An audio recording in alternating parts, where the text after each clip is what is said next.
चीन और जापान के बीच सेनकाकू आइलैंड को लेकर टेंशन क्यों बढ़ी है, इस पर हम पूरे विस्तार से चर्चा करेंगे।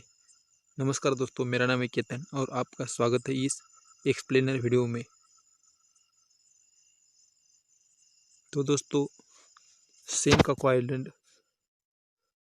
पैसिफिक ओशन में एक आइलैंड है। उस सेनकाकू आइलैंड पर ऊपर कोई भी मानव जाति नहीं है, मतलब वो अनहैबिटेड आइलैंड है।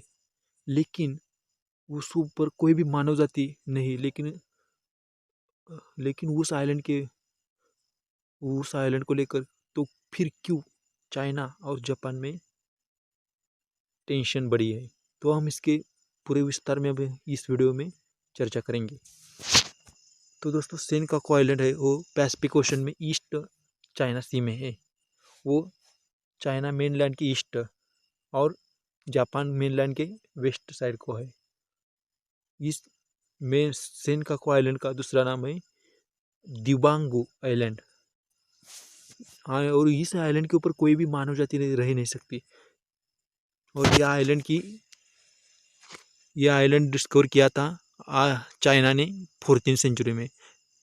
तो इस आइलैंड के ऊपर चाइना खुद का दावा बताता है, लेकिन रियल में तो 1895 से उस सेनकाकू आइलैंड पर जापान का ओनरशिप है, ऐसा जापान का ओनरशिप है, ऐसा जापान बताता है।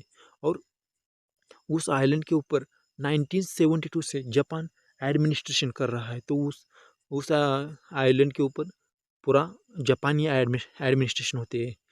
और इस सेनकाकू आइलैंड को जो जापान और चीन के बहुत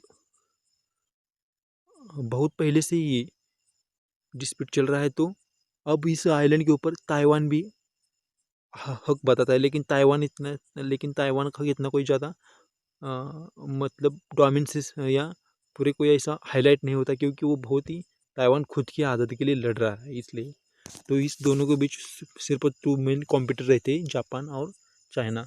तो पिछले कुछ दिनों से जापान और चाइना के बीच सेनकाकू आइलैंड को लेकर बहुत बड़ी घमासान मची रही है। चाइना ने अपने को युद्धपोत उस सेनकाकू आइलैंड के पास भेजे थे, लेकिन इस बीच तो जापान ने बहुत टेंशन हो गई, लेकिन इसलिए जापान ने उसने पार्लियामेंट में एक वोटिंग करके उस डिस्प्यूटेड आइलैंड का पूरा कंट्रोल अब जापान के सेंट्रल गवर्नमेंट के पास ले गया। लेकिन इसको लेकर एक बहुत बड़ी चाइना और जापान के बीच डिस्प्यूट चल रहा है।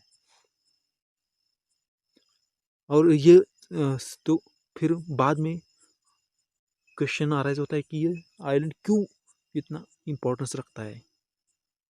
तो ये जानने के लिए हम बहुत पहले जाना पड़ेगा।